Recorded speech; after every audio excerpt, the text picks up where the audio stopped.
how to add an A record in your Hostinger website. So this is very simple tutorial. Follow these steps to do it. All you're gonna have to do is to open your hpanel.hostinger.com, your account, and on the left we want to enter domains section. Open your domain portfolio and here you will find your domains. On the right you will find manage DNS. So choose the website where you want to add the A record.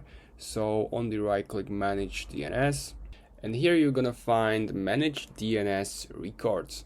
So here simply choose the type and choose A type. You have to scroll up and choose the A type.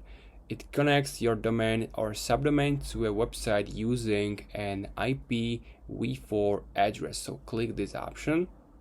And now you have to enter the IP address. So for example, if you want to connect the Shopify to your domain, you have to enter Shopify IP address. So here is a record Shopify IPv4 address. Copy this and paste it here to the IP address value and simply add record. So this is the simplest way how you can add a record of any third-party connection. If you have any questions, make sure to comment. Also make sure to subscribe and see you next time.